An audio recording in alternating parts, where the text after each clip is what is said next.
Bonjour à toutes et à tous, merci de nous rejoindre pour notre émission hebdomadaire l'Hebdo IT et Télécom, avec comme chaque semaine Guy Hervier. Bonjour Guy. Bonjour Jean-François. Alors, qu'est-ce qu'on a au menu cette semaine? Eh bien écoutez, pas mal de choses. Premier élément un peu casual, j'allais dire, l'ordinateur qui bat le jeu de Go. Après les jeux d'échecs il y a désormais quelques années, aujourd'hui c'est le jeu de Go. Alors pour les non-spécialistes, on rappelle que le jeu de Go, c'est un jeu d'opposition de petits pions noirs et blancs, qui a sur un plan informatique la particularité de receler beaucoup plus de combinaisons que le jeu d'échecs, donc les logiques de brute force telles que ça a pu être fait à l'époque avec Deep Blue et IBM, ça ne fonctionnait évidemment pas pour le jeu de Go. Effectivement, donc vous avez déjà dit pas mal de choses là. Alors effectivement, ça peut paraître un peu anecdotique, mais bon, il y a eu, vous l'avez rappelé, il y a eu les dames, il y a eu le backgammon, il y a eu les échecs, donc il y a une vingtaine d'années avec Deep Blue, IBM qui battait Garry Kasparov.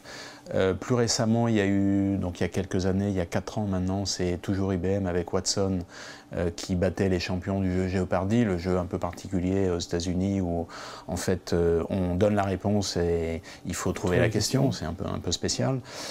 En début d'année, c'était l'ordinateur qui battait les joueurs de poker, donc une des variantes les plus populaires du poker. Je ne suis pas un spécialiste du poker, donc je ne vous dirai pas laquelle. Mais bon, c'est intéressant parce que le poker, on voit bien qu'il y a une particularité qui est la notion de bluff, que l'ordinateur a peut-être du mal un peu à comprendre. Et donc là, on arrive effectivement au jeu de Go. Donc là, le contexte, c'est le magazine Nature qui a publié un article tout récent sur un match en fait qui a eu lieu il y a quelques mois, c'était en septembre dernier, donc qui avait été gardé un petit peu confidentiel. Et donc qui opposait un programme qui a été développé par Google, qui s'appelle AlphaGo. On voit le lien avec Alphabet, et donc qui a battu le champion d'Europe du jeu de Go. Alors il faut savoir que le champion d'Europe du jeu de Go, on sait que le jeu de Go c'est un jeu d'origine asiatique, d'abord inventé par les Chinois, qui est ensuite allé au Japon et qui aujourd'hui est très bien implanté en Corée, puisque les champions sont principalement coréens. Et donc le champion d'Europe, qui se trouve qu'en fait est un Français d'origine chinoise, qui est arrivé en France dans les années 2000, qui a été naturalisé en 2013 et qui est aujourd'hui champion d'Europe, qui est un joueur professionnel. Donc comme vous l'avez dit, effectivement c'est intéressant dans la mesure où le jeu de Go, en fait, on a un plateau sur lequel il y a, comme vous l'avez rappelé, c'est en fait 19 positions sur les deux axes, ce qui fait 361 possibilités, ne serait-ce que pour l'ouverture. Alors que si on compare ça aux échecs, les échecs, c'est 10 possibilités pour l'ouverture. C'est les 8 pions et les 2 cavaliers. Donc déjà, dès le premier coup, il y a un ordre de grandeur qui est très différent. Et on voit bien qu'au bout de 4 coups, ça va exploser du côté du jeu de Go. Et donc là, la notion de... On va utiliser la puissance de calcul de l'ordinateur n'est pas suffisante. Il faut faire appel à l'intelligence artificielle, enfin des choses un peu plus sophistiquées. Sachant que si on fait le parallèle toujours avec le jeu d'échecs, est intéressant, quand Deep Blue avait battu Garry Kasparov, il y a une vingtaine d'années à peu près, et le rapport de puissance entre les ordinateurs les plus puissants de l'époque et ceux d'aujourd'hui, c'est un facteur 1000. Donc même avec cette amélioration de puissance, ce gain de puissance, finalement on est toujours... Enfin, ça ne suffirait pas pour battre les meilleurs joueurs au jeu de Go. Donc il a fallu utiliser des moyens un peu plus sophistiqués et essayer de reconnaître alors ce qu'on appelle en anglais des patterns, donc c'est soit des modèles ou des comportements, parce qu'on sait que le jeu de Go c'est un jeu de stratégie. Bon, le jeu d'échecs, on peut appeler ça aussi un jeu de stratégie d'ailleurs. Mais donc c'est beaucoup plus compliqué. C'est donc la puissance de calcul alliée à l'intelligence artificielle. Alors, donc c'est une étape supplémentaire dans les applications de l'informatique, et c'est une étape intéressante. Et évidemment, les retombées vont être... alors, ça peut paraître anecdotique, mais on va avoir des retombées, d'ailleurs. C'était précisé par Google, enfin par Alphabet, des retombées, par exemple, exemple, on voit bien l'utilisation de maintenant des assistants numériques sur les mobiles. Il y a beaucoup d'intelligence qui proviennent de ce genre de développement et donc ils vont bénéficier de ce genre d'apport assez rapidement. Donc c'est effectivement très, très médiatisé. Mais ça va avoir des retombées dans la vie quotidienne du mobilote, enfin de l'internaute sur mobile, assez rapidement et de manière intéressante. Alors sans transition, on parle d'un autre sujet, les réseaux sociaux d'entreprise. Vous assistiez il y a quelques jours à une conférence et il apparaît que ces fameux réseaux sociaux d'entreprise sont un des moyens, en tout cas un des vecteurs de la transformation numérique. Absolument. Donc ça, c'était en fait le cabinet L'Echo qui présentait la 8e édition de son panorama général des réseaux sociaux d'entreprise, donc des solutions, des logiciels réseaux sociaux d'entreprise.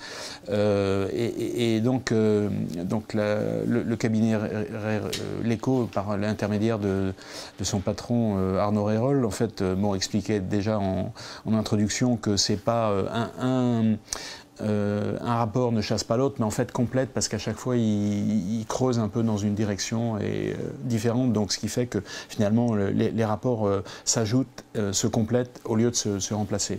Donc le premier constat, c'est que le réseau social d'entreprise s'implante dans les entreprises, puisque parallèlement à ce rapport, ils ont fait une enquête via Opinionway auprès de 850 managers, donc ils déclaraient à près de 60% que leur entreprise utilisait un réseau social d'entreprise. Donc ça veut dire que c'est plus anecdotique, c'est vraiment quelque chose de significatif. Les deuxièmes constatations, c'est que dans l'implémentation d'un réseau social d'entreprise, là, ils ont toujours fait une analyse auprès d'un certain nombre de leurs clients, représentant près de 150 000 utilisateurs de réseau social d'entreprise, donc c'est significatif. Et il ressort de ça qu'en fait, dans la mise en œuvre, puisque c'est un cabinet qui offre ses services dans la mise en œuvre et l'implémentation d'une solution de ce type, il faut avoir une stratégie qui ne soit pas globale, mais bien spécifiée, enfin spécifique sur des profils particuliers. Et en fait,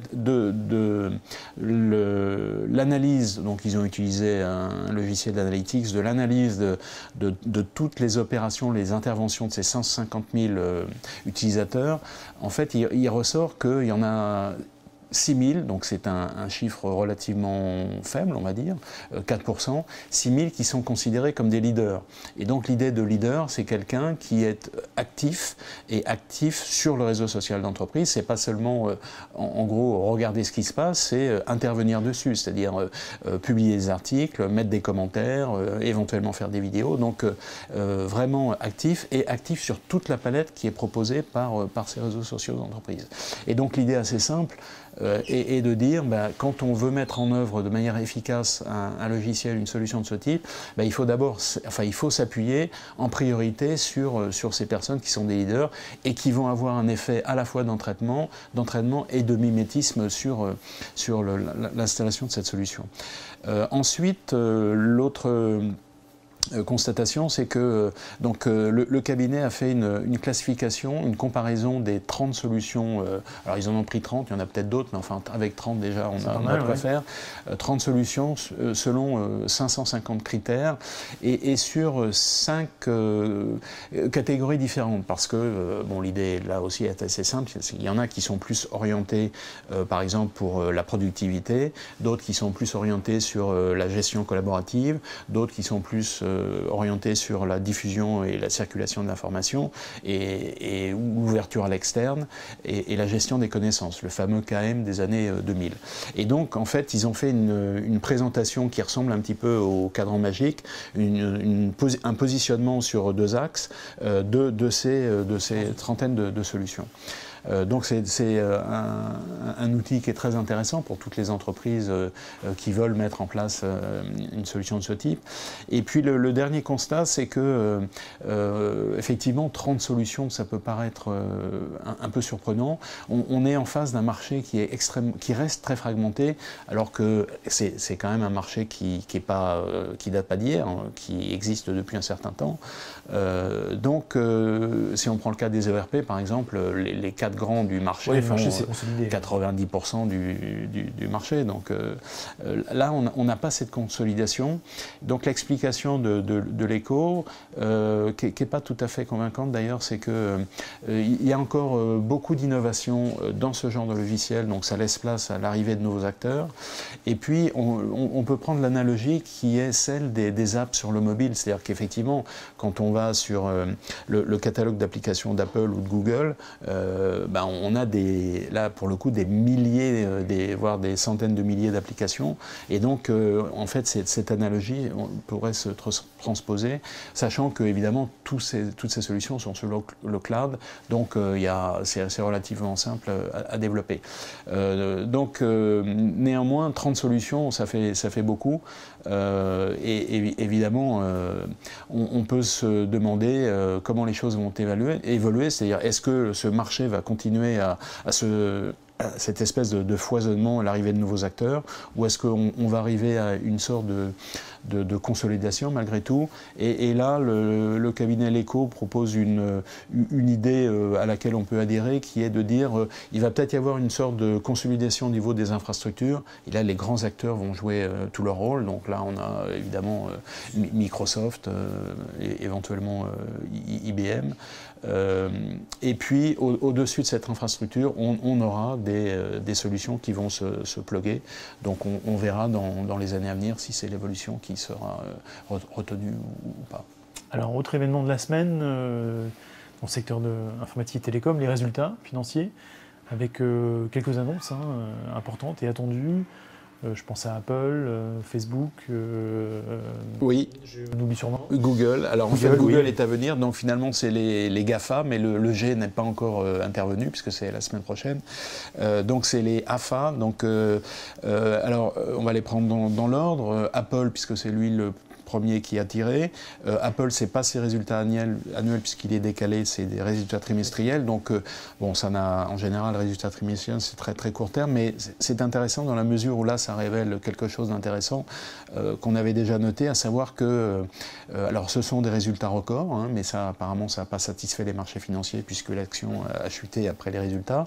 Donc, résultat record, 75 milliards de dollars en un trimestre, c'est pas mal.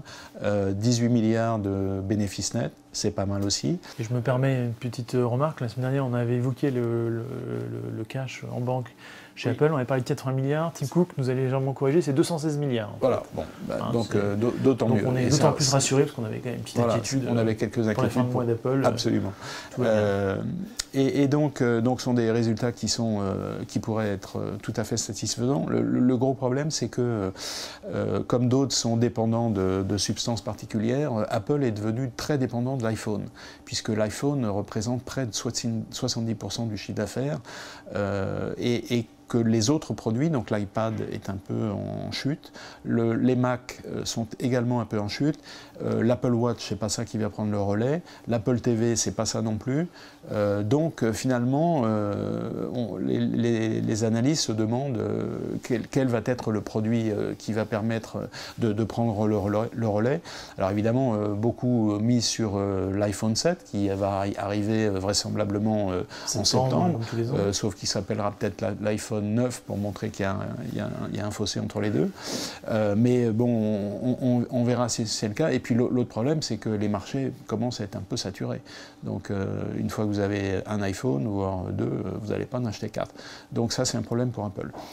Maintenant, Facebook. Donc Facebook, résultat annuel qui montre une croissance toujours très intéressante, puisqu'on arrive à 18 milliards de chiffre d'affaires et près de 4 milliards de bénéfices, en croissance tout à fait significative. Donc en peu d'années, Facebook est devenu une grosse entreprise, un gros bateau. Et puis le dernier, et pas des moindres, c'est Amazon. Alors Amazon, c'est aussi ses résultats annuels.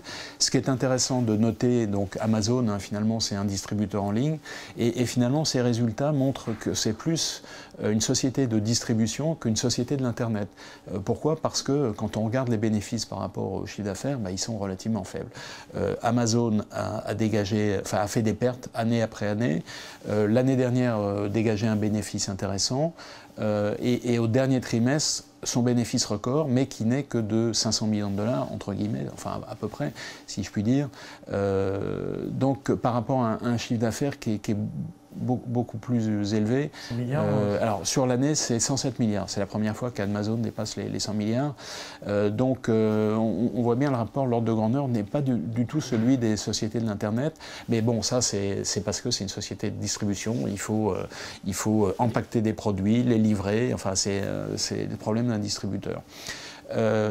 Et puis, pour ce qui nous intéresse un petit peu plus, c'est Amazon Web Services, donc près de 8 milliards de chiffre d'affaires en croissance de 40%, qui confirme le fait que AWS est bien le leader du cloud public, assez loin devant ses concurrents. Donc l'idée de savoir si AWS va devenir une société indépendante, puisque là, pour le coup, elle, c'est bien une société de l'Internet, on verra. Peut-être que c'est quelque chose qui arrivera cette année, mais on attendra un petit peu. Alors ça c'était pour la semaine passée. Pour la semaine prochaine, on attend le résultat de Google. Voilà. Avec une certaine impatience. Impatience. Alors en fait, donc c'est le quatrième larron des GAFA. D'ailleurs, il va falloir penser à changer le terme GAFA, puisque Google, maintenant, c'est plus Google, c'est Alphabet.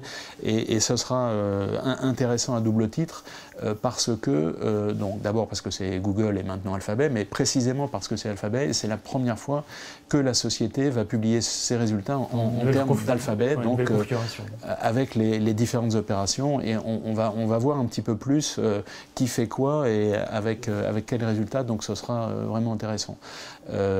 Donc rappelons simplement que pour les 9 premiers trimestres, on avait un chiffre d'affaires de l'ordre de 55 milliards, donc ce qui veut dire que finalement Google va cette année atteindre pratiquement la taille d'IBM. C'est un peu ce qu'on avait présenté la semaine dernière en détaillant les résultats d'IBM.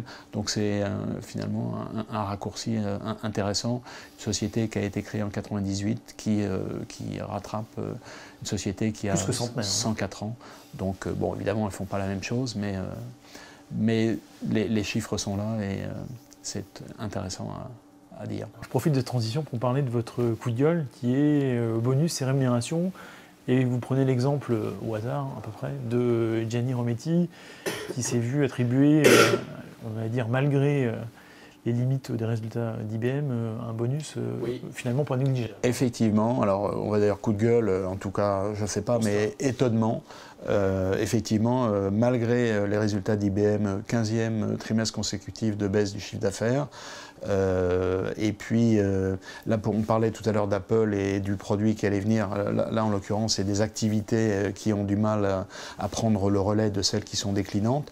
Effectivement, Gianni Rometty s'est vu attribuer un bonus de 4,5 millions de dollars, c'est-à-dire 900 000 dollars de plus que l'année précédente, donc c'est pas mal, dans un contexte de résultats qu'on vient d'évoquer, plutôt médiocre.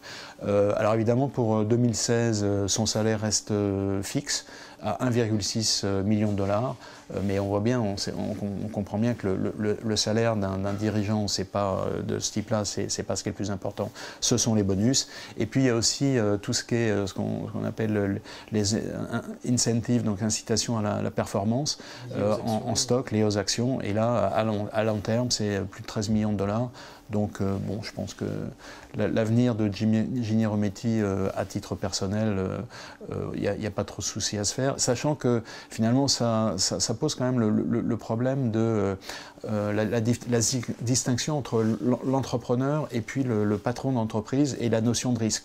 On dit toujours, oui, mais le patron, il prend des risques, mais non, c'est pas le patron, c'est l'entrepreneur qui prend des risques. Le patron, lui, il gère l'entreprise, ça marche pas bien, et puis finalement, il s'en va avec un gros bonus, et éventuellement, il retrouve la gestion d'une autre entreprise. Donc la notion de risque, là, on voit pas très bien où elle est, mais bon, c'est ainsi. Eh bien, on va conclure là-dessus. Merci Guy, merci à toutes et à tous, et on se retrouve donc lundi prochain pour un nouvel hebdo IT et Télécom. Merci, à bientôt.